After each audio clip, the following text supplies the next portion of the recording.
It's time to take a break from harrowing heartbeats and sinister space bugs to get this podcast going. Welcome to the Impact Factor. The Impact Factor is what happens when two scientists and two best friends get together to talk about video games. My name is Alex Samocha, and I'm joined this week, as I am every week here on the Impact Factor, by the guy who's finally ready to head to Kickstarter to fund his lifelong project, finding some more free time, my co-host, Charles Fliss. Yeah, man, I'm ready to take up a collection so that I have time to game, blog, play bass, and get in shape. And maybe, just maybe, find some time to study Japanese. Because I haven't done any of those things this week. I've been way too busy traveling. In fact, right now, I'm coming to you with NPR voice. Yeah, it's a Fliss. Again, we apologize, folks. He's been gallivanting all around Japan. And he's currently trying to sneak around with his travel companions to try to record late at night. That's and right. Not wake them up. I'm in a traditional Japanese hotel here, very traditionally laid out, which means paper thin walls. And I'm trying to be as quiet as possible to not disturb any of my fellow travelers. See here, folks, Fliss, I did gotta bring this up now. I gotta cut him off. He was gonna sacrifice for this podcast. He has a porch. He was gonna go outside, give us his loud announcing voice, go out there, be his normal boisterous self. But just because there's a spider or 2,000 out there, he doesn't want to go on the porch.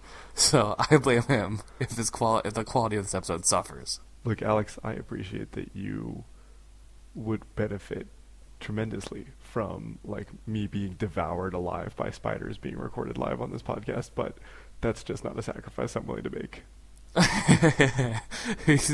Before the show, he described it as the tomb of the Spider Queen. Yeah, there's a million bleeping spiders out there. Nothing better than a million small little spiders. It's late at night. It's dark, crawling all over you. Yeah, man.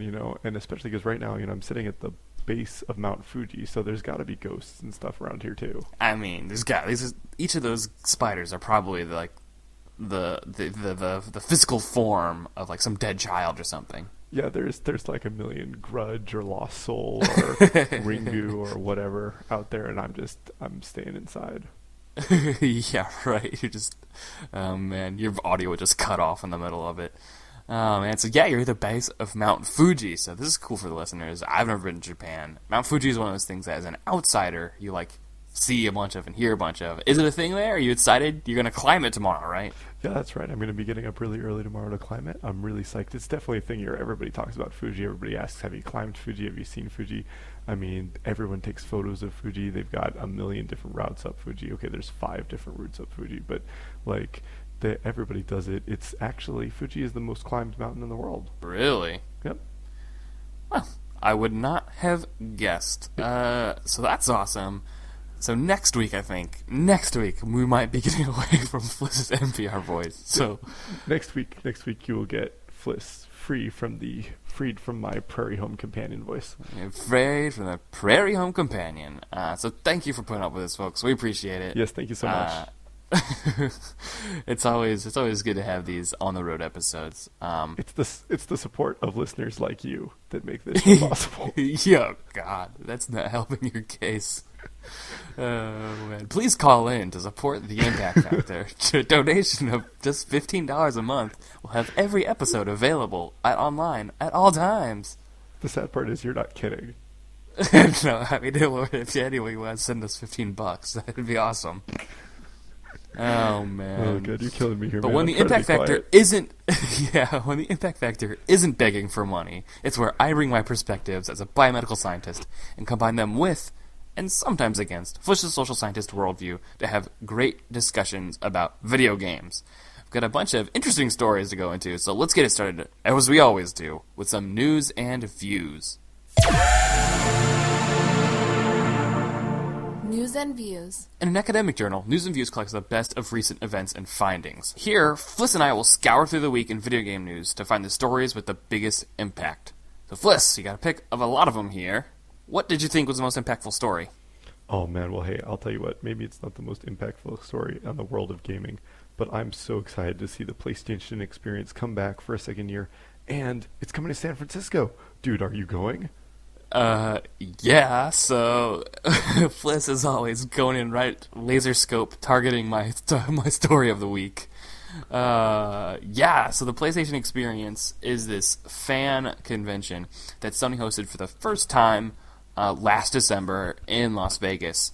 So this is an event kind of that's dedicated to all the people who are passionate about PlayStation, passionate about games, who just don't have the opportunity to make it to the hundreds of other conventions. But I think it's supposed to be specifically creating a group of like-minded people that come together, share and experience games, play demos. They've got a little like press conference stage, play and announce new things.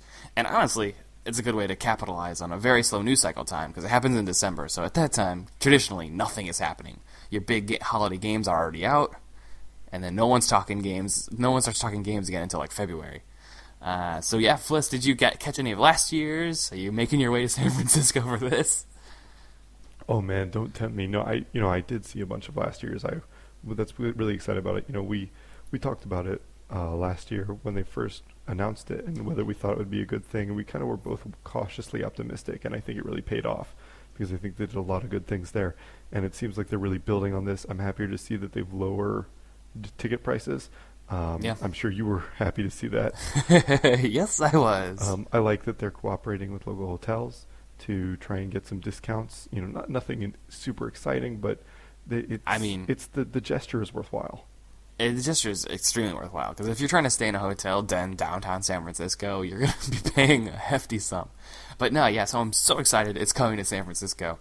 It's not clear what's happening with the PlayStation Experience, if they want it as this kind of, migrating convention to try and, target different people in different places. So like Vegas is first year, San Francisco the second year. Maybe it'll head to the East Coast, I'm not sure. But once I saw the announcement, I'm like, it's gonna be in San Francisco. It's actually taking place in the same convention center that GDC took place in. So I know that area really well. It's a cool convention center. And so I'm like, yeah, I'm going. But it's not just me who's going. I got 2-day passes for both Justine and I. We're going to go 2 full days. It's going to be great. To live tweet that bleep. yeah, right. Oh. Have fun in the editing room with that one. Yeah, gosh darn it. So it's a huge expo for fans. They got game demos, stage shows, or goodies. I was very encouraged. They said they encouraged fans to apply with your PSN account for special stuff. So who knows what I'm going to get? Stuff to rub in my face. That's what you're going to get. Yeah, pretty much. But this PlayStation Experience is even bigger than last year because the Sunday, the second day of it, it's a 2-day Saturday-Sunday event. The Sunday will be the Capcom Cup Finals. So this whole year long, it's built up this tournament circuit to get people points to qualify for this. I think essentially it's a top 8 of the best, our most winningest Street Fighter players from the past year. And your PlayStation Experience ticket gets you access to watch that tournurnament. Oh man, that's awesome. That is so cool. Yeah, so you can't even hear in my voice because you can't hear anything in my voice, but I'm so jealous. Oh my god. It's dying here. So yeah, maybe I'll get to shake hands with Daiga Umehara. If you even can, like, I don't know, catch a whiff of a room that he walked into once, I'm going to be impressed. Maybe I can see Gamer B. Oh, you better get some autographs. Oh, man. It's going to be crazy. I expect some autographs from you. Certainly some autographs. Yeah. We'll see. I mean, the event is so huge. I'm definitely going to stop by because that's going to be awesome. But I want to see and do everything. So I'm super excited about this.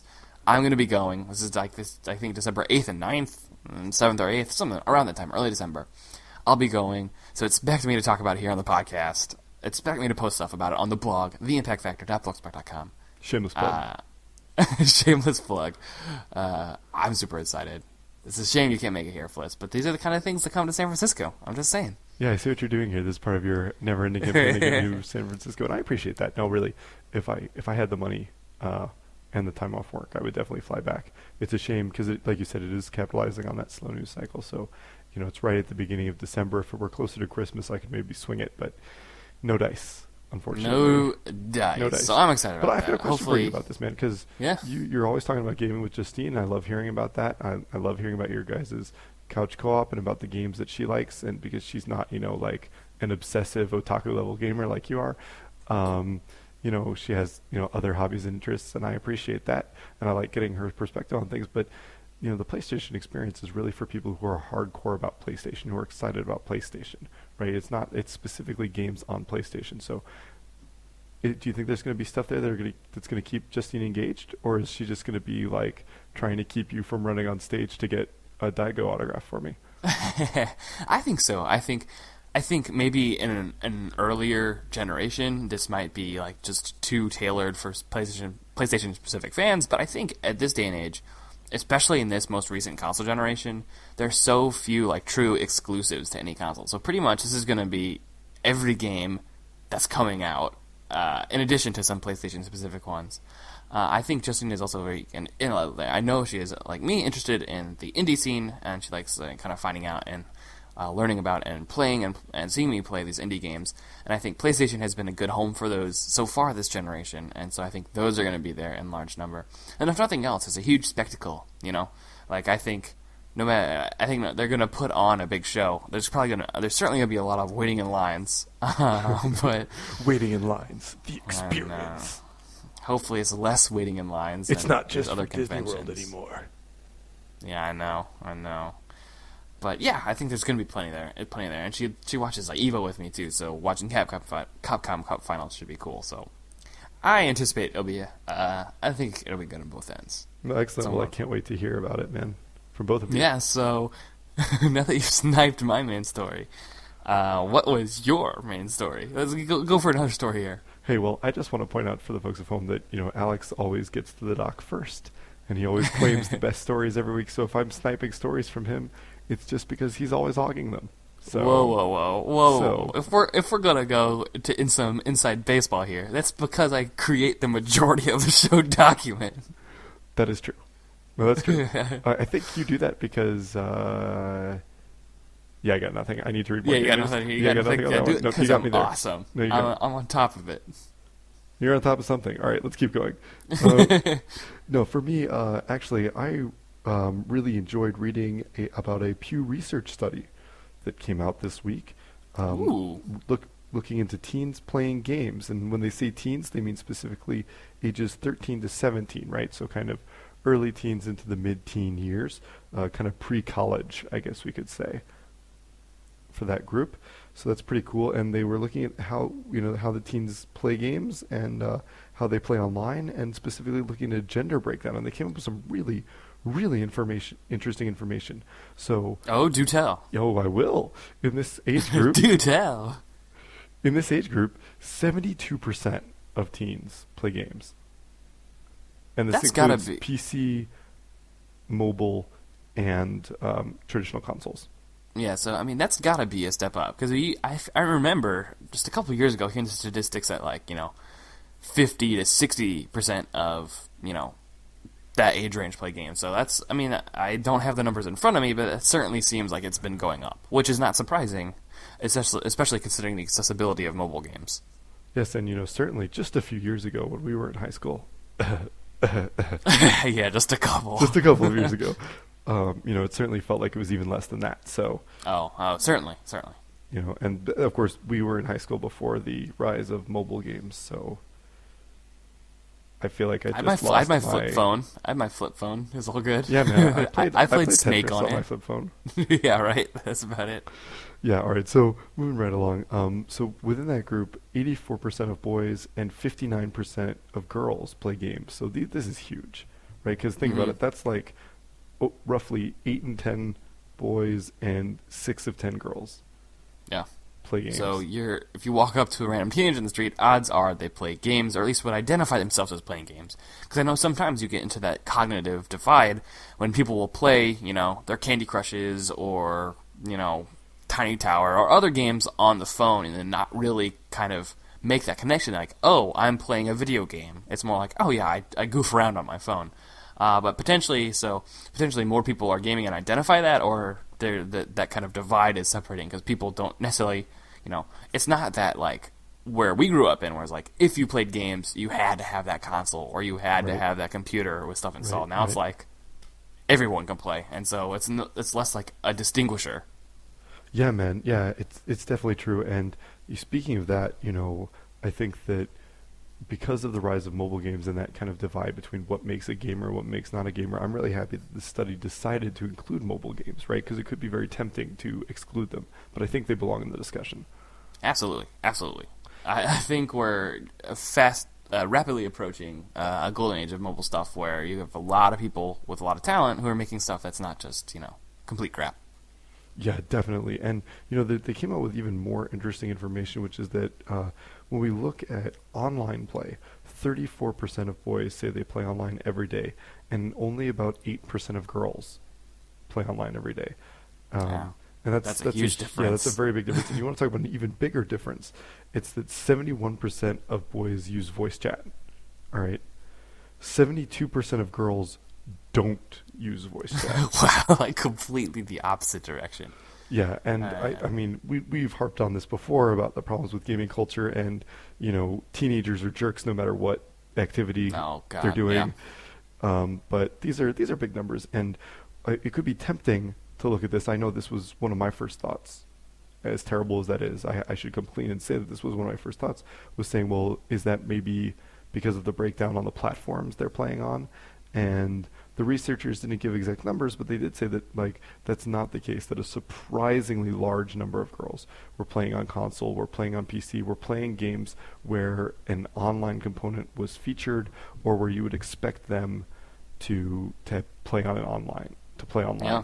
So, obviously that's kind of touchy-feely, fluffy, like, oh, well, a larger than expected number, but I think that we need to lend some credence to that, right? So there are girls playing games that are not mobile. There are a lot of them, but they're not playing online. Exactly, and it certainly seems there are as many, if not more, guys playing mobile too. And yeah, I think that's an important distinguisher here, because it's not that we need to. I just want to re-emphasize this. It's not that girls don't play online. These teenage girls don't play online because they're just playing, Candy Crush or whatever. They're playing these games that have these fully featured, robust online communities, but they choose not to. And again, I think we've harped on this a lot, but I think it's important to keep bringing this up.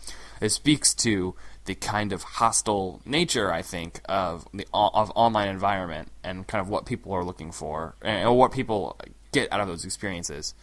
Certainly, I think it's easier for when I play to just kind of tune out like the hate and the abuse, but I could see that not being something a teenage girl feels like getting herself into, especially when you have targeted, gendered, criticisms. Right, or even just people commenting about the fact that, oh my God, there's a girl playing games, right? God, yeah. I feel like after enough games of that would just be enough to drive anyone off voice chat. Oh, yeah. There was a piece I featured in my news and views on my blog, I think a couple weeks ago, about the reactions to a female voice in an online first-person shooter, and it's a fascinating piece. And so, if you can go to my blog and find that, I'll try to identify the link and put it in the show notes here. But yeah, basically, people react very differently to a female voice, and that is one of the reactions. So I certainly, if every time I came on, oh my God, a dude's on, or oh my God, a guy who sounds like Alex is on. Oh my gosh, are you hot? I mean, if nothing else, it'd just be frustrating. Yeah, man. Can you hey Alex, can you send me pictures of your PC? Show me pictures of your sugar lumps. I have 2 of them. They'll go into my tea in the morning. Yeah, right.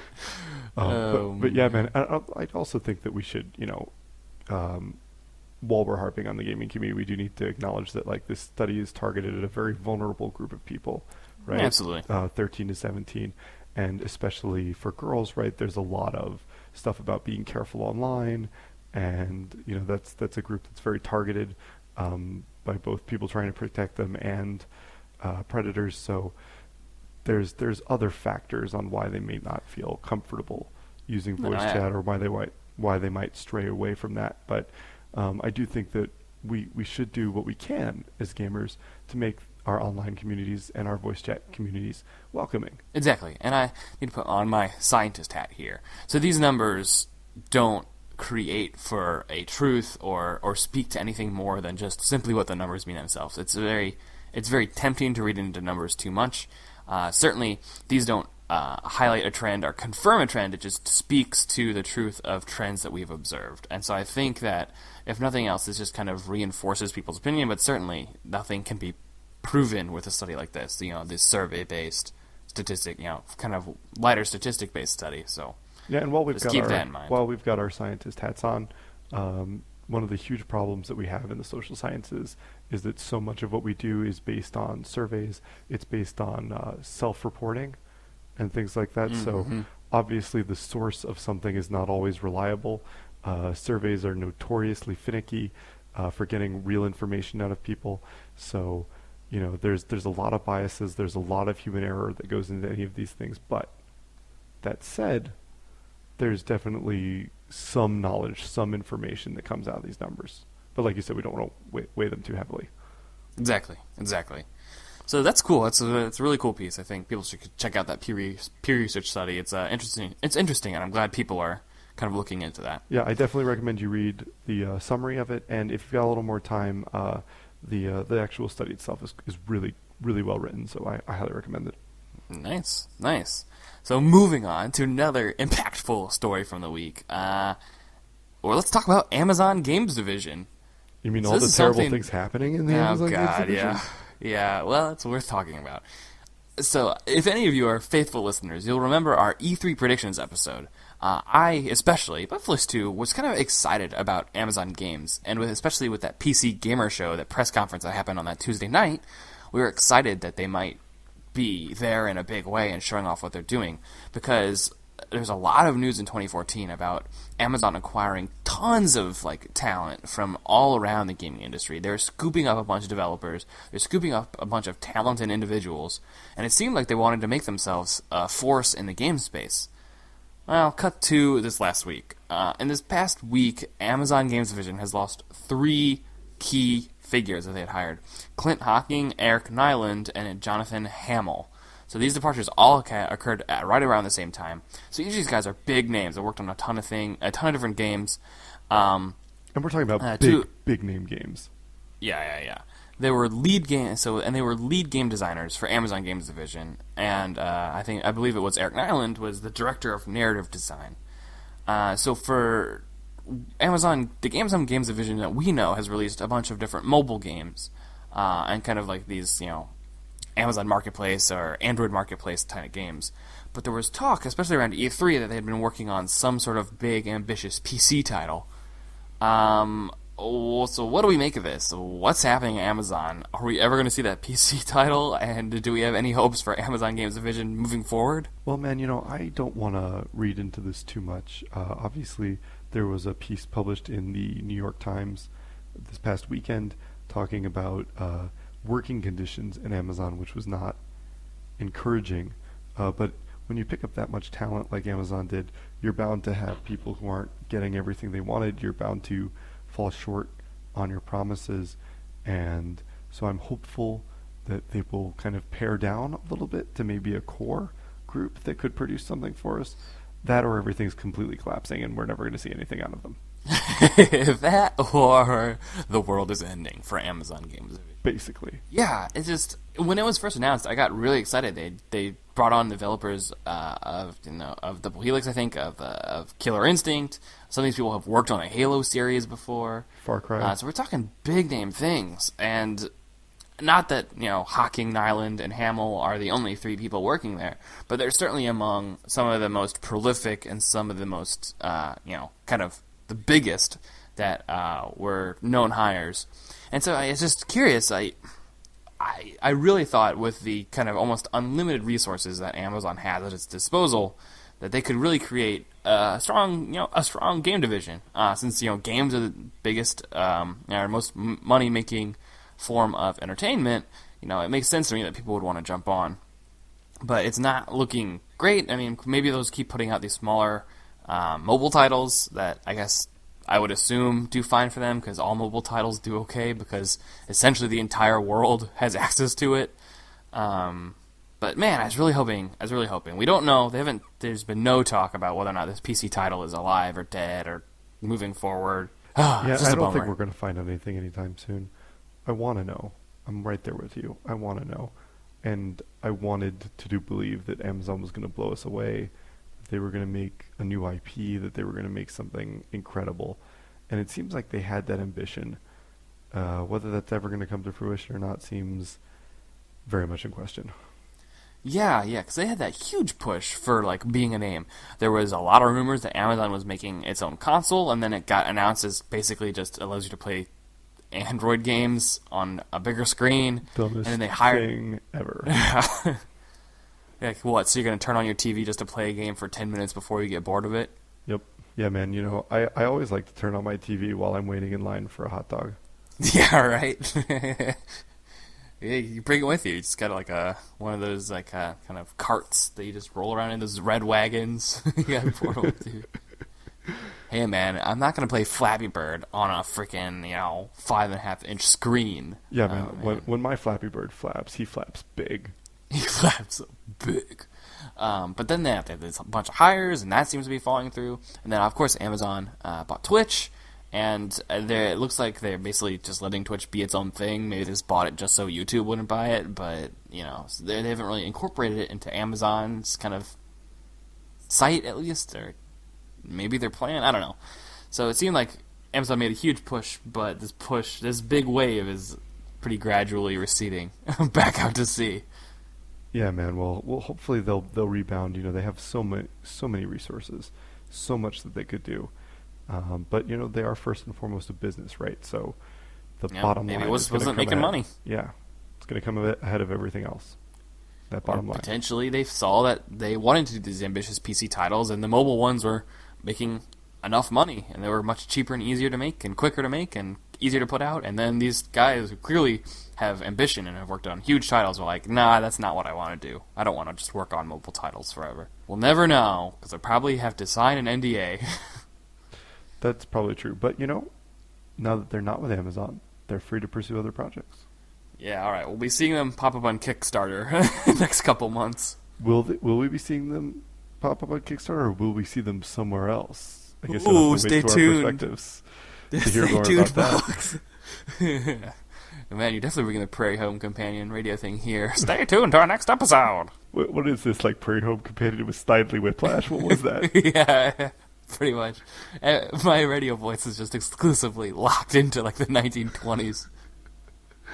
Can you introduce our next Bugsy story? Malone fired off 30 rounds into a saloon the other day. Now I'm back even further. We're talking saloons. We're back in the 1800s. Why don't you introduce our next story with that voice? All right. Our next story here. Our next story we want to go into is a quick hit. All right, I'm done with that voice. Come on, I need more, Alex. I need more. Give it up. I can't do it. The folk online are going to rip me apart. So this week was actually pretty big for Destiny news. That's right, I'm talking about Destiny again. Destiny? Yeah, so mid-September, I think it's September 14th. I could be slightly off on that date, September 18th. The new big, giant fall expansion for Destiny is releasing, The Taken King. Bungie had a live stream yesterday where they went through a ton of information about the changes that's happening with how they've titled it Year 2 of Destiny. There's info on new loot, like there's different changes to engrams and marketplaces and how you exchange currencies. They're updating exotics, which I think is the most powerful weapons. Some of them are having new Year 2 versions that are going to be more powerful because the level cap is raising. This is MMO. The highest level cap now was like 34 or something. I think it's 34, now it's going up to 40. There's a bunch of quality of life changes. A lot of things are easier. You don't have as many currencies to have to deal with. A lot of stuff builds into the same currencies, and so you can buy stuff from all these different kind of faction vendors. Leveling up now, probably the most exciting thing, leveling up is now... Destiny had this kind of much maligned and kind of obtrusive system for leveling up. You could level up your character to level 20, and that was the maximum. And then it was strictly through getting better pieces of armor and gear that you would raise your light level, which light was just a statistic that was on these gears, to get to the maximum level of 30 when the game launched. And then after the 2 expansion, House of Wolves and Dark Below launched, they raised that to level 34. So you basically had to keep on getting new pieces of equipment to level up. And so that system is obviously terrible because you have to get lucky, have to find good gear, or have to grind for hours, not making any progress on your character to try and level up. And so now that's been completely stripped. It's just done through experience. You can level up to 40.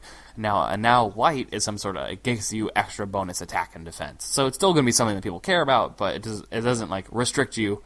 It doesn't lock off content for you. Because I know for me, I got to level about 28, but that push between 28 and 30 was extremely hard. You had to farm the raid for over and over and over again to try and get the correct pieces of gear.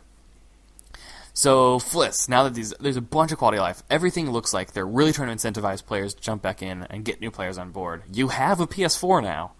Are you going to get Destiny? So I'm sitting here, and I'm literally yawning. Not because you don't have a wonderful voice. Yeah, thank you. Not because it's almost midnight here in Japan, but because I still don't care at all. And I have no intention of buying Destiny. And all these changes sound really good and really positive, and I'm really happy that they're making them.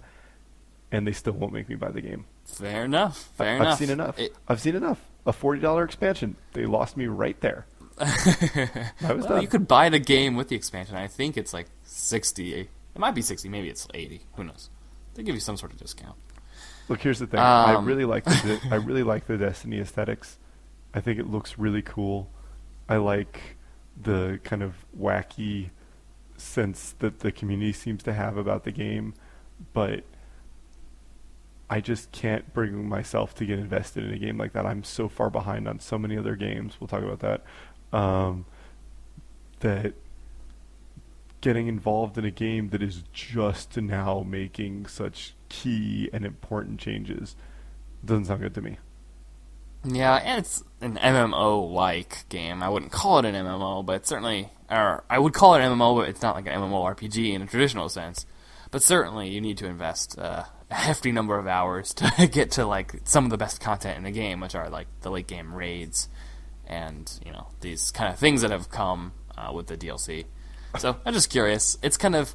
maybe, I wrote here in the show notes, maybe 25% tempted to jump back in, because a lot of those changes sound good, but I'm probably not going to, because there's just way too many games. Maybe in a different world where I had more time, I would jump back into Destiny.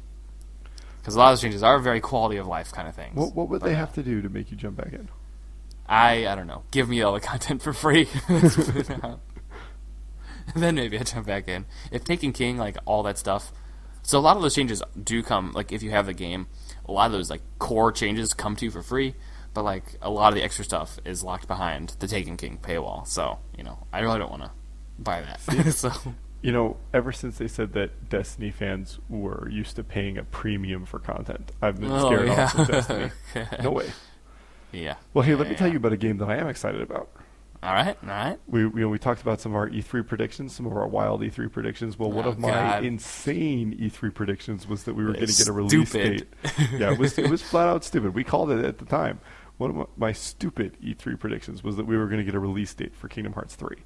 And do we have it now? Do we finally have a release date? Now that we're now months away from E3, they finally released a release date? No. But... we have new information about the game, man. Are you ready for this? I'm ready. There's going to be a new world, never before seen in Kingdom Hearts 3. Ooh. Because at E3 we got the announcement the never before seen world of Tangled was coming to Kingdom Hearts 3. Which, I'm going to be honest, I'm excited about. Okay. What's the new world? The new world is Big Hero 6. Oh, snap. San Francisco. Yeah, man, San Francisco. Are you ready to explore San Francisco? I'm ready. Hopefully it's like hopefully they've moved more away from Kingdom Hearts 2 and have made it a bigger, more interesting place to explore, not just a series of linear hallways. That would be nice. I agree. But, you know, so I want to talk to you about this because, first of all, Big Hero 6, I loved the movie. Thought it was great, really fun, excellent children's movie, and fun for everyone else in the audience, too. It was good. And I have really mixed feelings about including it in Kingdom Hearts 3. Oh, why? I thought when I put the story in here, I thought, like, for sure Fliss is going to be all over this. He's going to be like, all right, day one, take my money. I mean, let's be honest, all right? Kingdom Hearts 3 is going to be a day one, take my money, buy. Like, I'm going to buy the game. All right. Okay. If they offer me something really, really nice, I might succumb to your evil of pre-ordering the game. It's evil. It is evil. Stop looking so satisfied. Oh, my evil plans have worked. The point is, I know I'm going to buy Kingdom Hearts 3. I'm going to play it. I'm going to play it start to finish. It's going to be a bleepy game. I'll play it start to finish. You're going to have fun with this episode. Oh, yeah. My apologies. Anyway, Big Hero 6. Sorry. One of the things about that movie that I liked is that it managed to walk that really fine line where it was a movie that had action, that had violence, but still managed to be anti-violence. To like have heroes that want to be peaceful and who are out to be peaceful. And so while I'm excited to like get to interact with the characters, while like they released this really cool artist's imagining of like Sora, riding on top of Baymax, fighting like an evil Baymax, or dark Baymax, I guess would be the right term here. I'm not sure that that's kind of the world that Big Hero 6 was going for. And so I think they'll have to approach it very delicately to keep it from just kind of being like another action thing set in the world of Big Hero 6. Yeah. I think they probably won't care about that. And it probably just will be a big action thing set in the world of Hero 6. I think they more care about the aesthetic and the stuff and, having the characters than trying to present the same kind of ideas that the world... I mean, because all these different other Kingdom Hearts worlds, they're essentially just playgrounds for Sora to, like, destroy hundreds of Heartless in. So... Right, well, I wouldn't expect them to try and be true to the source material but at this kind of higher level. But like, think about the Colosseum in Kingdom Hearts 1. It's horrible. You didn't do anything there. You just did arena battles. No, but that's the thing. Okay, sure. It was just arena battle mode, which I'm going to be honest, I really enjoyed. I mean, me too, but yeah. So quit your bleeping. God. Here's the thing. The Colosseum was still kind of true to Hercules, right? Because it was like, fight up a bunch of the small monsters, get to a big monster. You don't really have to run around to do it. Like, Hades is there. He's going to give you some monster. I guess. I don't know, but when did Hercules, in the movie, when did he ever fight in, like, a Colosseum? He didn't ever. Yeah, but, like, Hercules, the movie, is kind of just a series of arena battles with a love story. I guess so. I mean, I'm just excited for San Francisco, because if they do, come... It looks like Sora has... We've seen this before. He can, like, mount onto, like, that Magic Mountain train, and then also as well as ride on Pegasus. Right. If Baymax can be something similar, and he can, like, ride on Baymax, I'm excited if they make it, like, slightly more open and slightly more explorable, just flying around and, like, looking at San Francisco. If they're able to, like, kind of take that image and put it in the game, that would be enough for me. No, that would be really cool. I agree. I just want to say, when we're talking about these worlds, right, the Alice in Wonderland world, again, in the first game, right, where you were, like, changing sizes and there were areas you could reach certain ways, I thought that was a great way of incorporating kind of the source material. And obviously that's easy with Alice in Wonderland, but I think with Baymax, right, you could, because you have such a variety of characters, there's a lot of things you could do, and I would be hopeful that they would include more of that. Yeah. Fair enough. I'm excited for it, though. That's a cool world for them to have. It's new, and so it's exciting. I want to see that. I want there to not be any repeat worlds, because that's part of the issue with all these Kingdom Hearts games. You've got your main two, and then you've got all these different side sequels on the DS and the 3DS and the PSP and the PS Vita, or no, not Vita, but everything else. But they always the Japanese model, man. It's a Japanese model. You're constantly revisiting the same worlds. Well, exactly, and that's what I'm saying. It's that's so frustrating. Business model. You create a property, you expand it to every single platform possible, and then you recycle content through platforms. So I'm excited to, like, not visit Alice in Wonderland and not go to Agrabah and not go to freaking Olympus Coliseum. If it were exclusively new worlds, I'd be happy. So it's just another good sign that there's another world that has never been seen in a Kingdom Hearts game that's coming there. So this has got to be like a first here on the podcast where I'm just like, we'll see. I'm a little critical, and you're just like, no, this is great. It's great, at least from the perspective as a fan who does not want to visit these same freaking places again. Well, what else are you excited about this week, man? All right, well, I'm excited about the much better JRPG, almost certainly, Persona 5. Ooh, big words from a small man. You are calling people small. You're shorter than your brother, you're shorter than me. Oh, but I'm bigger in spirit. Yeah, bigger in spirit. That's it. That's right. And you got a big, strong voice, right? Nice and loud. I see what you're doing there, and I will dispute it. Yeah. I will wake some know. people up just to prove you wrong. Yeah, right. Okay, so this is kind of a story that it's not even really a story, but it still has us scratching our heads. And so there's an interview on God is a Geek with Atlas, the company that makes Persona 5, talking about the European release for Persona 5. And once again, the Atlas rep he confirmed that Persona 5 will release in 2015 for Europe. And so he didn't explicitly state it, but conventionally, and especially for a game like Persona 5, where obviously Japan is the main target audience, but USA has kind of been the adopter of this, you would imagine if the game is coming out in Europe in 2015, almost certainly it's coming out in North America in 2015. So the real question is, do we believe it? Because we have seen nothing from this game. There's been one, maybe two-ish trailers. They had a presence at E3, but there's no hands-on, there's no extra new footage. It was just like images and a booth. We've gotten nothing. And there's not a lot of time left in 2015. So what do you think, Fliss? I don't believe it. But this is like the fourth time that people have asked like recently, and they're like, yep, nope, it's coming in 2015, and they've updated their website. They're like, coming in 2015. Unless it's going to be a splash holiday release, I don't believe it. I see it getting delayed at least to like spring 2016. Yeah. We haven't seen anything. You would think that if they really were going to release it like that, they would give us something. A screenshot, concept art. Give us something to kind of like whet our appetites for the game, but it's just constantly like, no, it's coming out. No, really, it's real. In the first trailer, you saw some like of the menu and some of the gameplay, but I don't know. I just feel like there hasn't been anything other than that, and like I feel like this is like the Emperor's New Clothes of game releases. It's like, don't you see the game?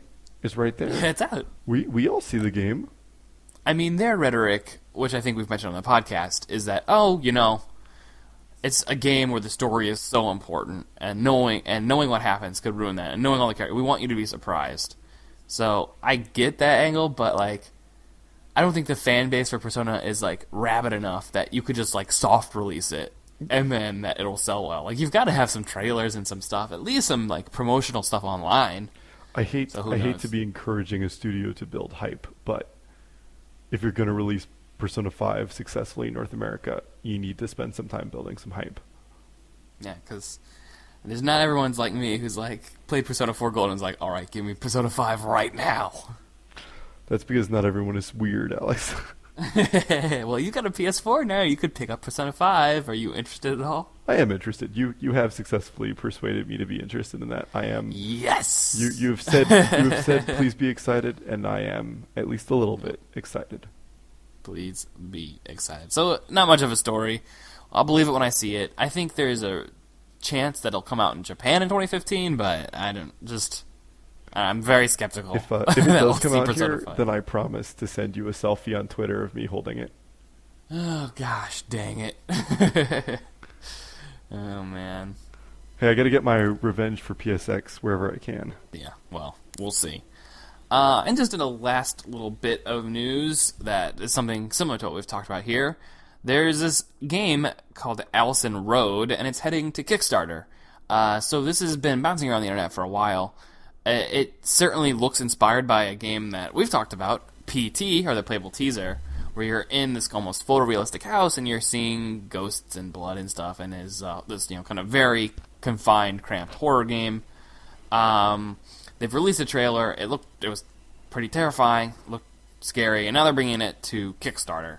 So you have a PS4, but you were unable. You missed the deadline. You haven't been able to play PT. Is this a game that you'd be interested in? I know you've backed a Kickstarter game before. I have backed a Kickstarter game, and I did back a horror game on Kickstarter as well. That was Perception. So I'm excited. That game seems to be going reasonably well, chugging along in its early stages of development after getting funded. Allison Road, man, I'm so torn about this because this style of horror looks awesome, but I don't know if they're going to be able to deliver it. What do you think? I think so. The trailer had so much promise, and I think learning from like the lessons of PT, like that's a very confined horror game, like it plays with reality and plays with expectations, I think it'd be very interesting. My only concern is, how do you make like a big game out of a game like PT? I had that same concern about Silent Hills too. When this PT was a hint for Silent Hills, like how do you make a more content dense game? And not that I would even want that. I would be totally fine with like a 2-hour horror game if it's if it effectively hits its notes of having that emotional connection, having that fear, that terror that aren't just jump scares. But I'm optimistic. So certainly, I don't think it's up on Kickstarter yet, but I think it's worth looking into, because especially if you played PT and you're like, oh man, I need more of that. Allison Road looks to kind of deliver the food for that appetite of yours. So I'd say would stay tuned, and I'm sure they would want me to say, please be excited. Well, I've got a question for you then, because you are notoriously skeptical of Kickstarter. Is this a game you would consider backing? No, it's not. No. So this isn't enough to get you to break your vows of Kickstarter chastity? No, I shall stay chaste for the foreseeable future. I think maybe if, I don't even know, after Ueda finishes, or after the team behind Last Guardian finishes Last Guardian, like, we really want to make a Shadow of the Colossus too, and then maybe that would get me. Maybe that would get me. So Shadow of Colossus 2 is the only thing that could get you. Yeah, but even then, like, there definitely does not need to be another Shadow of the Colossus, so I'd be skeptical. So probably nothing. That's what I'm saying. I don't think anything can make the vow. So those are the news items that we picked out. There's a bunch of stuff that we didn't even get into. But if you feel like there's a story you missed, or there's stuff you want us to talk about, or if there's a story that you think is cool and you want us to talk about on the podcast, please send us an email at impactfactorpodcast@gmail.com. Let us know the news items you thought had the biggest impact. So, Fliss, it's now time to put things in perspective. Perspectives. Perspectives is part of the show, well, when any number of things can happen. In academia, it's when investigators share their opinions with the community at large. Here, it's a revolving section where we experiment with what's worth discussing. Usually, Fliss and I will pick out an editorial piece and discuss it together. So let's get it started today. We have an interesting piece. It's not so much editorial or essay, but really a report on this new and fascinating service that raises a lot of questions. And so I picked it out. I wanted to jump into it. Yeah, man, So it's let's very get it going. complicated. So we have a piece by... yeah, it's complicated, so we'll do our best take us through this to slowly. go through everything here. Yeah, take us through it slowly, point by point, and Nice. to help us understand what's going on. Nice and slow. Yeah, so this was a piece I saw on Giantbomb by Austin Walker, running us through the how, the why, the where, the when, and the what of a new crowdfunding platform. So we mentioned a Kickstarter a lot in our earlier in our show, and Kickstarter is an increasingly large part of the game space. But this new crowdfunding platform is called Fig.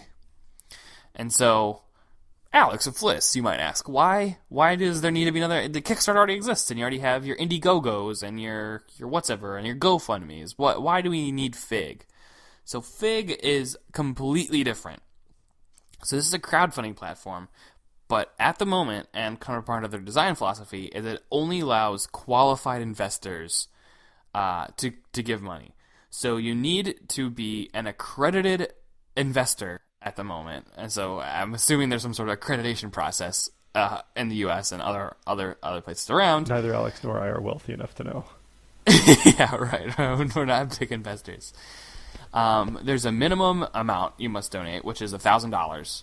That's a big or minimum. Invest in, and perhaps the biggest difference here is that, as opposed to a site like Indiegogo, like Kickstarter, where you are giving money to a project, but that money you're giving is a donation, right? We've talked about this here on the podcast. When you give money to a Kickstarter, like Fliss did with Perception, he's not a stockholder. He's not an investor. He's giving money to people because he's excited for their product. He's excited for what they might have to bring, and he's donating his money. Like, look, I know this isn't a promise that anything is going to come, but I think you guys have a good idea. I'm excited for what you're doing. Here's some money to make it a reality, and that money is going to allow me to have access to the game or whatever. Fig, you are an investor. So you get paid dividends on game sales. So again, dividends here is just you get some sort of small percentage of the money that the game makes come back to you, which is why people invest in stuff anyway, right? You invest your money and you grow that money. So yeah, let's just start with this first. So what do we think, Fliss, what do you think about Fig allowing people to actually be investors? I think it's an interesting step. I think that it's something that could work really well for some games and work really terrible for others. I think that even the most popular of the Kickstarter games have not sold huge numbers, so I'm skeptical of how much money any one investor can make off any one game.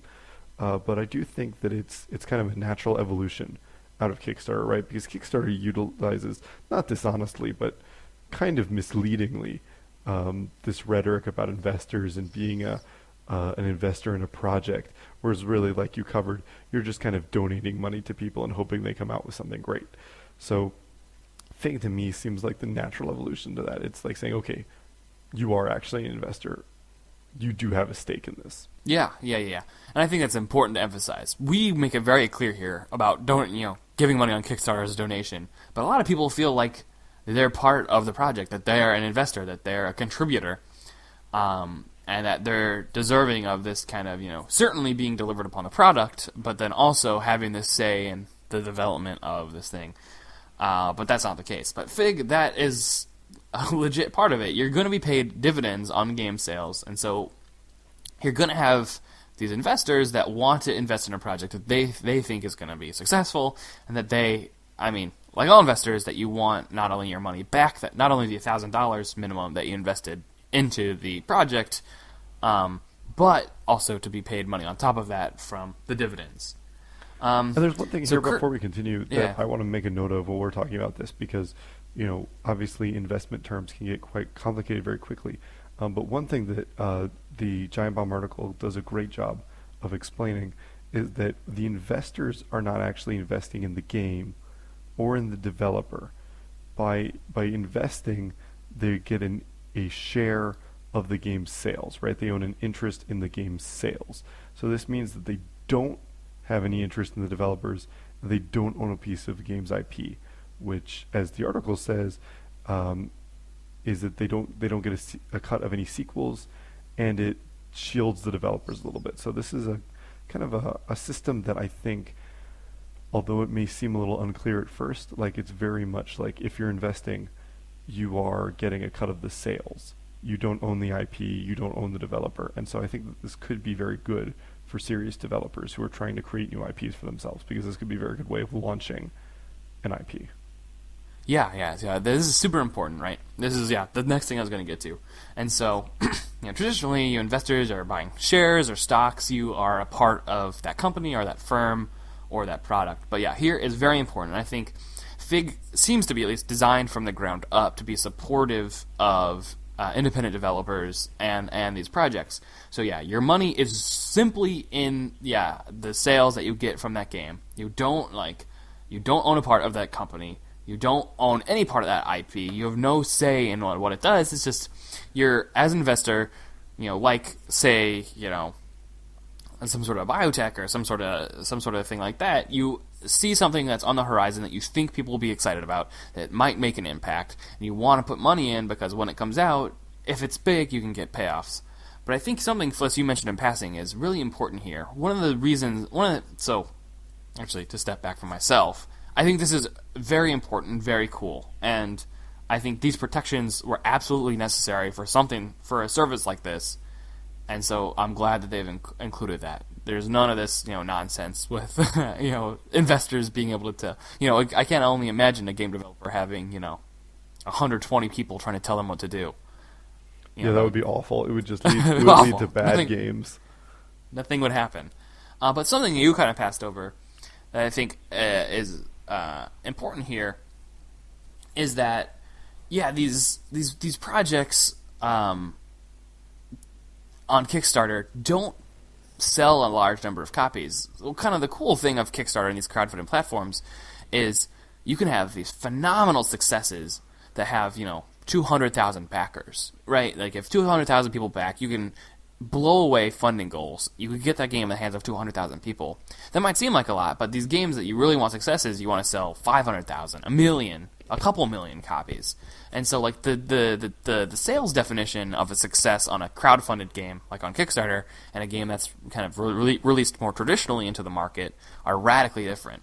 And so to bring in a little of my skepticism here, I'm not sure how this is going to work out for investors, because I'm on these titles that are being funded on Fig.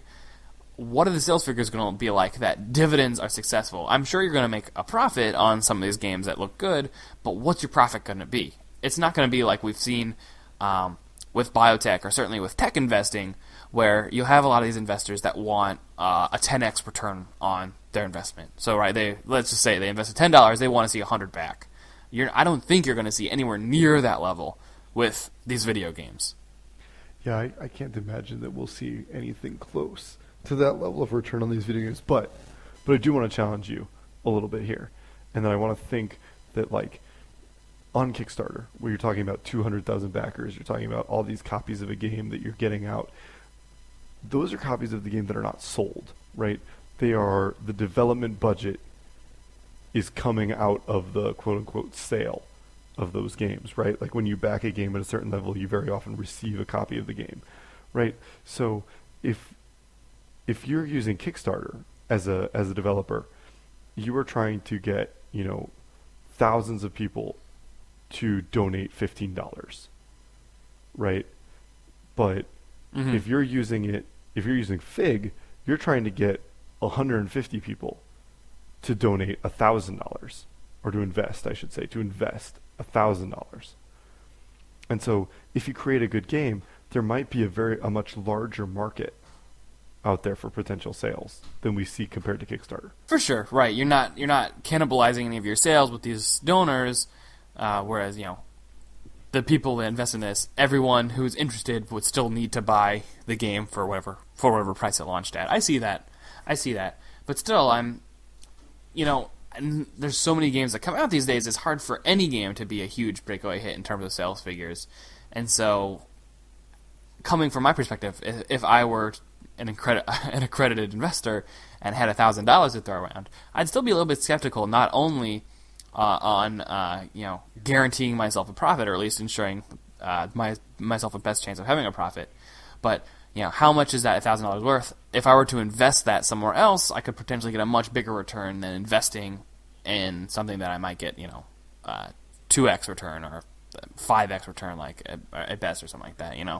Or well, just Alex, if you were an accredited investor throwing around $1,000, how much would supporting a game that you wanted to see get made factor into that, or would you be all about the 10x versus 2x? So the thing I think for me is that what's most important, if I were trying to put myself in the mindset as an accredited investor, is making money, right? They could be certainly fans of a game, or fans of a genre, or fans of a certain developer, since some kind of bigger names are on this platform currently. The platform just launched. But I think for a system like this and a service like this to succeed, you're gonna want people who are there for the money. Otherwise, I worry about the amount of donations to create that are gonna be there to create enough revenue to make more ambitious projects a reality. As we all know, game development is not cheap, right? And a lot of projects come back asking for more money just because of how expensive development costs are. And so I worry, yes, you get your 150 people who donate $1,000. That's only $150,000. You're not going to make a very ambitious or huge scope game on $150,000. No, definitely not. You need probably around $1 million, which means you need far more investors to hop on board. And there you are, failing at math on the podcast. It's early in the morning. What, 1,000 people? Yeah. So I don't know biological scientists, biomedical scientists. Tell us. Right. Do tell us. This is the man inventing medicines of the future, guys. So I'm skeptical from that point. So I thought one of the questions that rise for this: could video games be a new boom investment market? So we've kind of picked apart kind of the side of the argument already. But going into this, let's go into this a little bit further.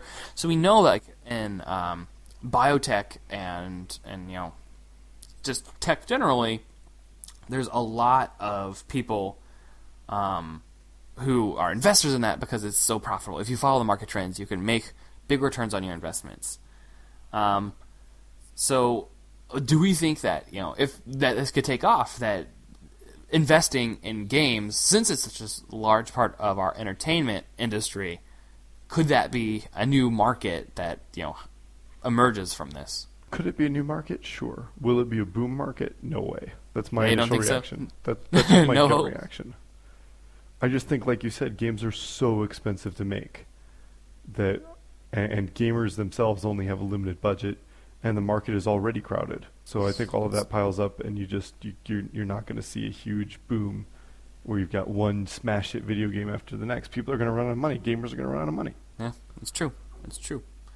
I could see, certainly it'd be a market, but I honestly can't see it being huge. And then another issue here, or potentially not an issue, is this seems like at least Fig at first, and probably for a great deal until its lifespan, I would imagine, is a rich getting richer kind of service. So currently, like, the biggest project they're advertising is called Outer Wilds. It's a new game being worked on by Tim Schafer and Double Fine. And it looks really cool. Like, I mean, I love the work that Double Fine and Tim Schafer do. I love the games they put out. And so currently there are only 4 projects approved on Fig. And so this is all from very well-known indie developers. And so is this a problem? Do we ever see it expanding past, to have these people, who are these newer developers that have a great idea, to be featured on this? What do you think? Well, I see your point, and I definitely agree with you about a bunch of it, but I actually want to disagree with you a little bit. All right. And that's that I think that what this could do is take these well-known indie developers, these kind of mid-range indie developers, if you will, and take them off Kickstarter and put them on Fig. And I think that they belong on Fig compared to where we're smaller developers belong on Kickstarter. Right, because when you have studios that are proven, when you have people like Tim Schafer, when you have, his studio Double Fine, who've made some phenomenal games, who are always, if nothing else, doing things that are interesting, but who have an established track record, they're the ones who can go to people who have money to throw around and say, look, we have this track record, the kind of games we make, invest in our game, and let's sell a great game together. Whereas an indie developer who's just getting started is much more in need of donations, is much more in need of saying, we have this idea, we need your help to get it off the ground. So I think that separating those two, separating the kind of bigger indies from the kind of genuine indies, would be very helpful in the marketplace. Yeah, like something like a Ukulele, or even like a Bloodstained eating up tons of people's money, or especially a Shenmue 3 taking up all of that stuff. But then you have belongs on Fig. That doesn't belong in Kickstarter. But then it makes me wonder too, like, if, say, Bloodstained were to have been on Fig instead of Kickstarter, would they have made as much money? Like, they made tons of, like, these. It makes sense for me that people like Tim Schafer, or like the team behind Ukulele, or like Iga went on Kickstarter, because there's so much love and adoration for their work and their franchises and their design aesthetic that they can make a lot of money off of Kickstarter. Like, what was it? Shenmue ended with something like $7 or $8 million. Yeah, it was crazy. I didn't even want to think about it. So, like, is it going to be worth it for these developers to go on Fig?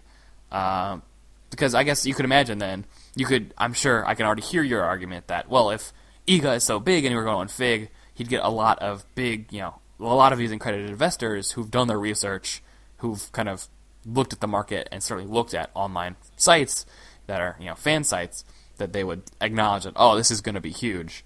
I won't give the $1,000 minimum. I'll give $15,000.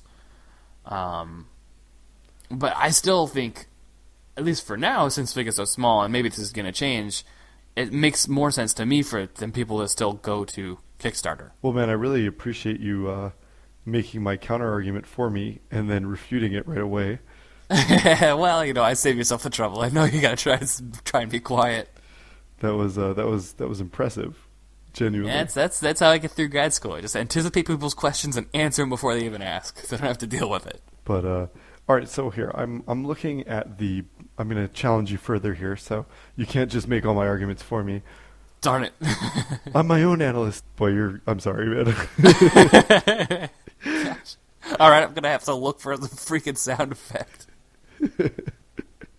I promise I'm not doing this intentionally. Sure. Anyway, I'm looking at the Bloodstained Kickstarter page, and so they had 64,867 backers, pledging $5,545,991 to the project. Not a lot of money. And so that averages out to about $85 per backer if you just $86 per backer. Look at you doing the math. He did the math, folks. I did the math. You have a calculator in front of you? I have a phone. A calculator up on your phone? I do. Okay, therein lies the answer. Hey, you were busy making my argument for me. I was busy using a calculator, something apparently biomedical scientists are incapable of. Nah. Okay, yeah, so continue with your argument. All right, so if we were to take that at face value, then sure, your argument holds. But what I would want to see is a breakdown, right? Because that $85 average is not accurate, right? That's misleading. So I would like to see, how many $1,000 plus donations were given to Bloodstained, Mm-hmm. right? Because Bloodstained was very clear, and we praised it at the time for doing this. When it came on Kickstarter, it was very clear that this is something that has outside investment and is looking to show that there is interest and to raise additional funds. And so very much Bloodstained was looking for the small donations to show that this is a game that people wanted. And I think it found a lot more than that. But how much more effective would it have been for them to be able to go to what is functionally small accredited investors and say, look, we have this other backing. We just need you to be a part of it, and you get a portion of the sales. No, I see that. Because if I had money to throw around, then yeah, I mean, sure, I would have invested in Bloodstained. I mean, it seems like it'd be a good investment because people are going to buy it. But then again, Konami stopped making Castlevania games because they didn't sell. So it's hard to know, Maybe of those 65,000 people who backed, maybe you'll get maybe 300,000 sales or something. I don't know how good a return on that is. I don't know what the percentage dividend this is. It's interesting, certainly. And one last thing we didn't talk about here is that this isn't like Kickstarter where you can just create your page and get on there like Fliss, where he's trying to ask for money to find himself some more free time. Fliss would have to go to a board, an advisory board at FIG, and pitch how much he needs free time, and then they would have to approve it to have him be on the site. It's a very impressive advisory board as well.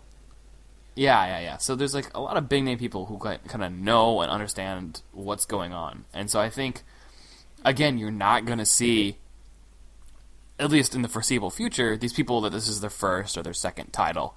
You're going to have people that already have a fan base around their work, have already established success, and just simply want to have this access to more funds to make something perhaps more ambitious or a new title or what have you. It raises the issue then, again, Kickstarter probably needs better discoverability for these smaller projects, and there's a whole slew of issues here. But I think in the end, most of me likes this. I think FIG, it's in this weird medium space between this kind of traditional funding, where either you get funded by the studio that you're in, or you go to invest, or you basically seek out these traditional, I'm sure they're video game investment places, or this full donation based, full crowdsourced, crowdfunded Kickstarter. And so I think there's certainly a niche there that this could fill, but I'm not sure how big that niche is going to be. Yeah, man, I agree with you. I think that it's a step in the right direction. It's very positive. It could do a lot of good things. Whether it will or not kind of remains to be seen. I don't know how big an impact it will actually make, but I'm hopeful that we'll get some good games out of it. Yeah, certainly Outer Wilds looks cool. DeWolfane and Tim Schafer make great games. So I'm excited. Not that I'm going to get myself accreditation so I can invest in any of these things. But another thing to think about in the game space, and I like it, and I agree with Walker. Like the protection for IPs and game devs and game dev studios, as well as kind of the systems they have in place here, I think are smart and come from a place of understanding what game developers want and what they want to do. And it's just going to be time will tell if this opens up a new way for people to get funding. Yeah, definitely. And finding investment opportunities that protect game devs, that let game devs make money off of their ideas, let them retain the rights to their ideas, so that the game devs themselves, the people putting in the work, are the ones benefiting from it, is 100% good. So it's cool, and it's something people have been asking for a long time, to let people actually be investors, actually make money off of a project that they're giving money to. So it's cool, certainly worth following. So the site is fig.co, and we talked about an Austin Walker piece on Giantbomb.com called Fig is a new crowdfunding platform that allows qualified, investors. It's not a catchy title because it's all about the information. Austin Walker does a really good job of breaking it down. It's certainly something I would have kind of been scratching my head at before. So we'll link that in the show notes. It's really cool. It's something worth talking about. So, Fliss, now that our work is done and logged, let's get into our experimental methods. Experimental methods. In experimental methods, Fliss and I talk about the video games we've been playing recently. No papers or pipettes, cells or senses here, just our words. We look at what works, what doesn't, we're looking forward to testing. So I know you're at Mount Fuji right now, but Fliss, you been running any experiments? Anything at all? Well, I have been a little bit. So we talked last week, and when I was at home, I was playing some Rocket League. And since then, I've been on the road pretty much nonstop. We've been on a whirlwind tour going to see Kanazawa, Kyoto, Nara, Hiroshima, and now we're here in Fuji. So it's been crazy. We've seen 7 different World Heritage sites, which has been pretty awesome. Jeez. But crazy. But I want to talk about Rocket League because clearly I'm still losing the Demon's Souls bet. You lost the DLC. Oh my gosh. How many weeks do you have left? Oh man. Like 2 more weeks? I think technically I have one more week. Oh man. But, Alright, I gotta start looking for hats. But, if you wanted to give me a bonus week, I think I could I'm pull not it giving out. you a bonus week. Enough of his bet. You've had 8 weeks. No, it's fair. That's fair. That's totally fair. Start picking out a hat, in all likelihood. Alrighty. Oh, God. I feel ill. I'll have to get my revenge on Bloodborne. Yeah, definitely. But I want to talk about Rocket League because I had a great time playing Rocket League, playing with my roommate and his fiance and my good friend, and we had a lot of fun just playing with one controller, handing it off online, playing some games, same kind of way, handing off every goal, changing the controller, and we just had a really good time. And I want to talk about this because both of my guests here, are people who are familiar with games but would never describe themselves as gamers. They both play Super Smash Bros. Melee. They have a GameCube. They have an N64. They like Mario Kart. They're kind of very much in that much maligned, like adult casual Nintendo space. And they were able to pick up Rocket League and have a blast with it right away. Nice. We started having fun right away. And that gave me an appreciation for the game that I hadn't had before, because it was so much more fun just sitting around and yelling at the screen and yelling at each other and, making fun of each other, because, we had some spectacular goals. We had some pretty shameful misses. But it was just a lot of fun. And having that kind of couch party experience with just one controller in a game was something I found very powerful. Yeah, I think it speaks to the simplicity of Rocket League's design scheme too. I mean, it's just a couple buttons. You have like an acceleration button, a boost button, a reverse button, and then jump. And that's pretty much it. Yeah, and I've been enjoying Rocket League. I've been kind of like wondering, as I've been playing it, why it's so hyped right now, or why it has been so hyped over the past 2 months. And I think that this made me feel that hype. This made me feel like, no, this is a great game. This is why this game is getting such great reviews, because people can just pick up and play it. And so I don't know how you would create more games like that in the game space, but I hope people can figure it out. Yeah, I certainly don't think it's because of the cars. I don't think it's because of the soccer. I think it's just it came at the right place at the right time. It's a simple 5-minute game. The controls are so easy that within like a couple minutes you know what you want to do, but then it can take you hours and perhaps dozens upon dozens of games to know how to do that exactly. But even when you're just driving around and hitting the ball in random directions, it's still fun. I think on an aesthetic level, the Psyonix put a lot of work into making everything look and feel kind of exciting. Like, I'm sure you can speak to it, but like when you score a goal, there's that kind of like powder explosion, and all the cars are sent flying away from it. You've got that buzzer that rings. No, definitely, and I like the replays a lot. I like the way it shows what every other car is doing in that replay. Right, it's not just like completely scoring car focused, because that means that when you say have a terrible whiff that lets in a goal, it's going to show it to everybody, which leads to everyone else in the room yelling, for shame, which is awesome. That's great. That's the kind of atmosphere that they show in TV commercials. And to be able to actually have that is very exciting. But you're playing some cool games, right? Yeah, definitely. So that's Rocket League. It's a game I still, when I boot up my PS4, I'm like, maybe I should play a game or two. I've moved a little more away from it just because there's so much to play, but I think Psyonix did a really knockout job with that. I wrote a little bit about how like seamless the online is and how it's kind of cool to watch strategies non-verbally develop, potentially because the game's so simple and potentially because it's so similar to, soccer. But it's kind of exciting, and I'm glad you're finally getting a chance to jump on board. And you got it. Did you manage to snag it while it's still on PS Plus? I did. Nice. Very good. I've been playing a couple of games.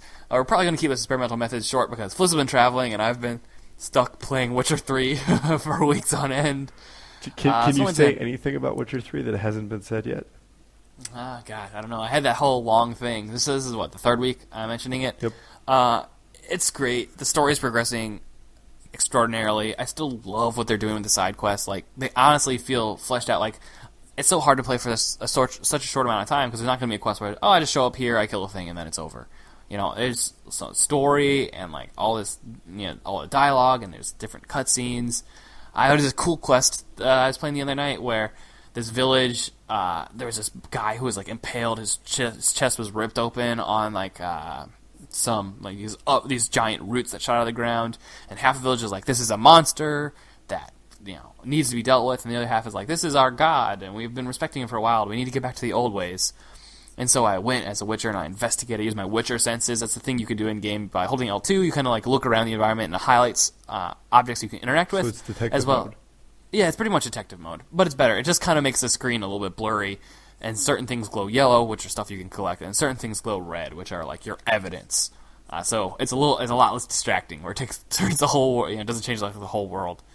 And so I found a bunch of evidence that this thing is a creature called a Leshen, which is this pretty much nature's spirit monster, and they're very selfish and, kind of malicious, and it had marked itself onto one of the villagers, and when it's marked, like, it can't be killed all the way, and so I had to go back to the village and choose a side, and I chose the side, I'm a Witcher, right? I'm role-playing. I'm like, this monster won't stand. I'm going to kill it. So I sided with the village that wanted to kill the monster, because... So then it turns out the person who's marked was one of these like people who's on the side of killing the monster, and it was this woman, and so she had to be exiled, and so there's that drama. These people are like, yeah, we'll just kill the person who's marked. It's probably one of those old people that love it, and so it was like kind of heartbreaking for them to do that. So I went off and fought this monster, and it was like a really crazy fight. Like crows were flying. It could like summon crows at you and use crows to like teleport around, and it could shoot roots up at you. But I just set it on fire because that's what I do. I shoot fire out my hands. I set it on fire because that's what I do. That's what I do. Classic. I set it on fire. Classic. And so I made my way back to the village, expecting them to be really happy. I came back to a massacre. So this is like whatever. This is just a random side quest. You might not even find it. So whatever. I don't care about spoilers. I came back to massacre. So all the people who were against it had killed all of these old people who like had worshipped the Leshen. they're like, we did good here. And I'm like, you guys are murderers, blah, blah. They're like, whatever, here's your money and go. So it like makes you like question all your decisions because there's so many things you do in The Witcher. There's permanent, unexpected consequences. And so I love that. Like I've seen people who've like popped up before that I've like interacted with in a negative way, and they're like, hey, you're such a butthole to me, and I still hate you. So it's really cool, like, that all of your actions have very permanent consequences, and you can't necessarily foresee them. That's and awesome. sometimes you can by reading people. So I'm pretty deep into that. At this phase in the game, though, I'm just trying to do this because I love getting trophies on PlayStation games. I'm kind of doing the side quests that will get me trophies, and then I'm going to try and focus in on completing. After I do a couple of side quests that give me trophies, just focus on beating the main quest. It's a game I think I'm going to keep playing probably, again, like I said, till Fallout 4 comes out. But I'd like to finish the story within a week or two, just so I can like not have it as my primary game, just because I want to play new stuff. Yeah, man, you got to get new content to talk about on here, man. I know. But then, speaking of new content, I want to talk a bit more about Galaxy. Oh, all right. Now this game I want to hear about. We're running along here. So Galaxy is awesome. Yes. Like I described it in detail last time, but you're playing it as ATAC, who pilots the ship, the Galaxy, and shooting around. And so I made some progress. I beat all of Season 1. So the game is divided currently into 4 seasons. Each season has 5 episodes. And the roguelike nature is you have to beat all episodes of a season to move on to the next season. And if you die, you start from the first episode again. Ooh. Yeah, it's rough. This is one of the things like I love about Spelunky is, you know, you kind of reset and go back from the beginning every time. But like, you know, the maximum length run, the maximum length of a run in Spelunky, and that's like beating hell and getting everything, is like 35, 40 minutes. Right. And that's like a really long one. But most runs are like, 10 minutes. Each episode in a season takes about 10 minutes in Galaxy. So if you get to episode 5 and you die, it feels really bad. Oof. You just lost like 40 minutes. Like, it's all gone. Oof. So it's very punishing. But I think one of the ways Galaxy is smart about this is it fits so closely, like, it fits so thematically with the rest of the game. Because you're this lone pilot for this mostly defeated rebellion, and you're fighting against an empire, and so you have that feeling of tension. It really adds to this kind of gameplay. Like, you need to be precise in a game where the controls don't necessarily allow you to be precise. So it really creates this sense of tension and this need to be a master of the game. And for roguelike, that's what you need to be there. You need that compelling sense of, I'm constantly getting better at playing this game. Right. And so that's awesome. I beat the first season, and I've unlocked Season 2. And at the start of Season 2, I just did the tutorial. You find out, after collecting this power core, that your ship has this new power, and you can transform into a mech. Excellent. Yeah, Excellent. so it introduces a whole new style of gameplay where you can like float around and you need to get close to people, but your like laser sword is really powerful. You can also like pick up and throw objects at other ships, or you could pick up a ship and throw it into other ships, and That sounds it's great. all of these different tensions. I'm really liking it. I feel like I'm getting a better grasp of it. The first season is pretty easy. I heard each season is like way harder than the previous one. So I'm making progress on that. It's really cool. I'm really, really enjoying it. It's probably one of the roguelikes I've enjoyed the most since Spelunky. I don't think anything will ever dethrone Spelunky as like my roguelike of choice, but You are it's good. all about Spelunky. I do love that Spelunky. So yeah, I'm really enjoying it. I would recommend people checking it out. Well, I certainly look forward to doing so. So let's wrap this up here. Do we have any errata we want to go into? Oh, definitely, man. Actually, I want to give a recommendation to everybody out there. I've been enjoying some good Japanese music here. A band called Kururi, which is romanized from the Japanese Kururi, but when the band actually spells their name, it's Quruli. All right, good. I was like, you're going to spell this for the folks, right? I would not be able to find that. Yeah, but it's this kind of like electropop brassy band. I don't know. I don't even know how to describe their music because each track is so different than the next one. I've been listening to an album that I kind of picked up on a whim here called The Pier from 2014, and just I recommend just check it out. Look up a few songs. Every track is different. It's very catchy. It's groovy. It can be funky or just straight up rock. So really cool. Keeps you guessing, and very smooth, kind of slightly more Western lyrical style to the vocals. So if you have any interest in kind of non-standard funky Japanese music, I highly recommend it.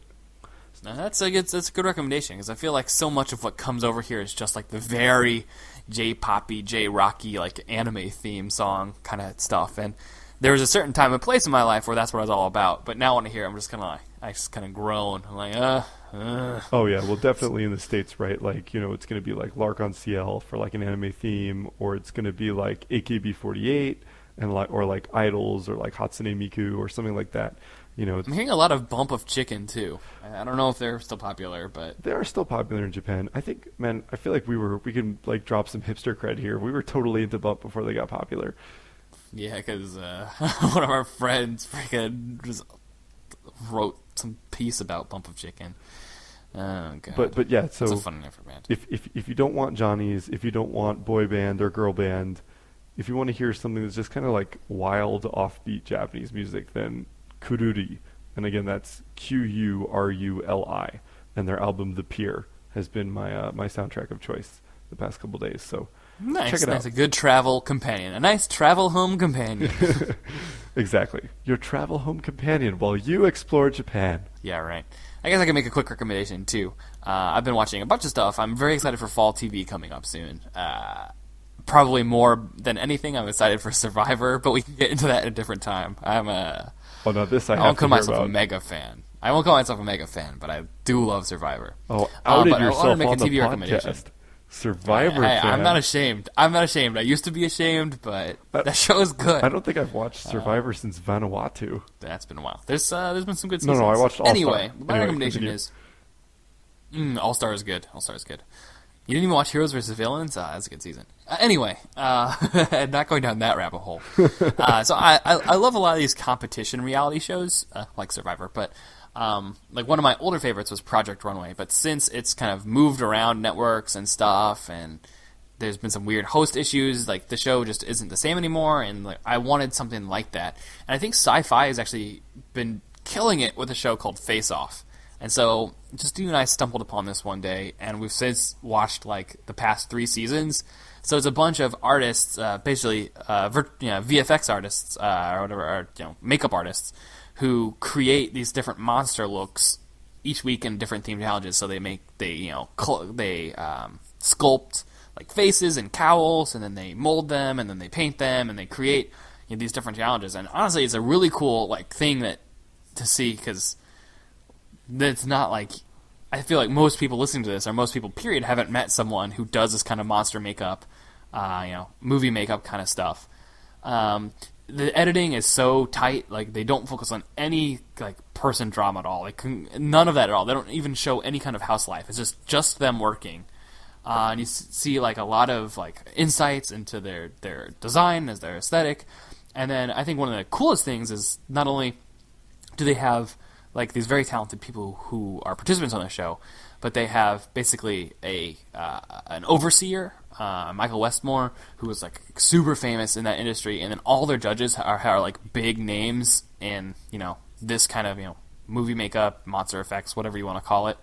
And so like everything is like super insightful and super supportive, and people are like incredibly knowledgeable, and so it's just like fascinating to see. It checks off all the boxes that something like a Project Runway would, but it removes all the stupid drama, removes all the stupid like testimonials about other people being bad or sucky. It just really focuses on like the very impressive work that they're doing. So I'd recommend it if you have any interest in movie makeup or sculpting faces or monsters or any kind of reality competition skill-based show.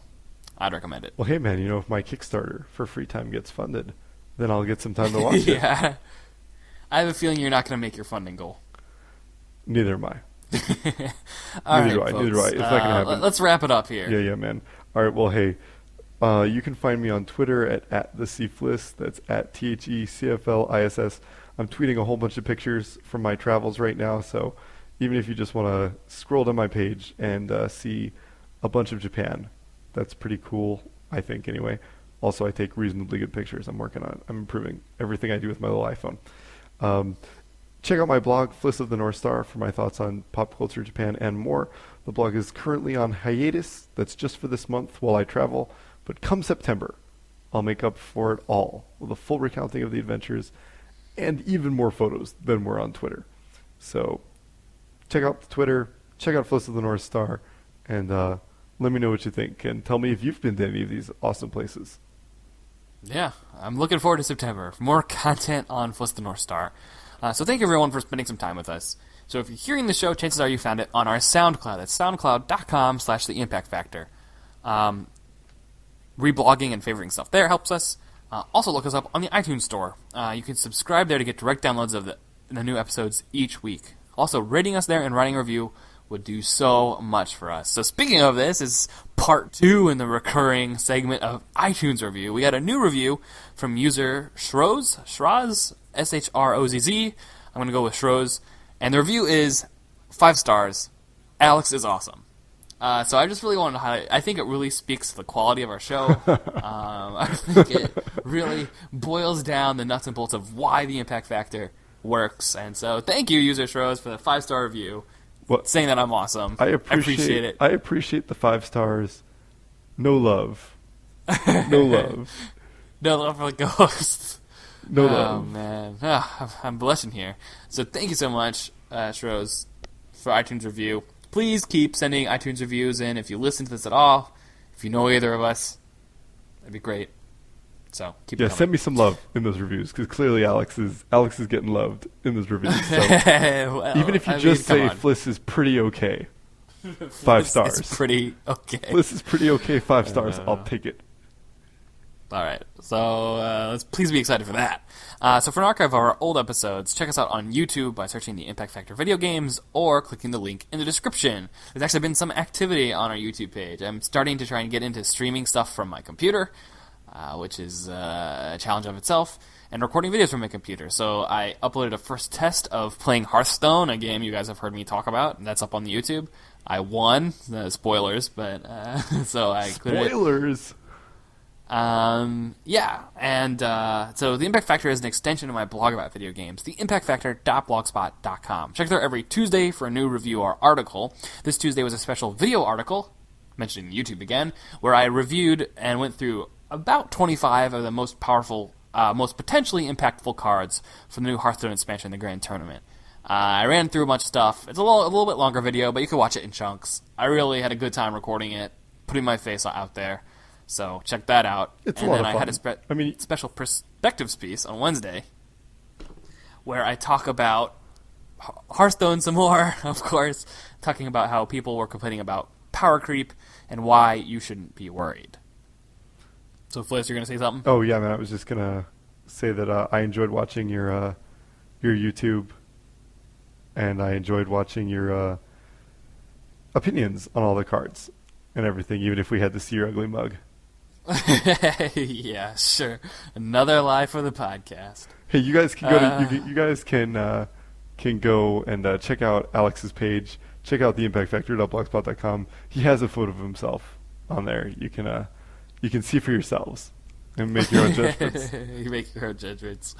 And then check there also every Friday for my curation of the best written pieces from around the world of gaming, a section I call News and Views.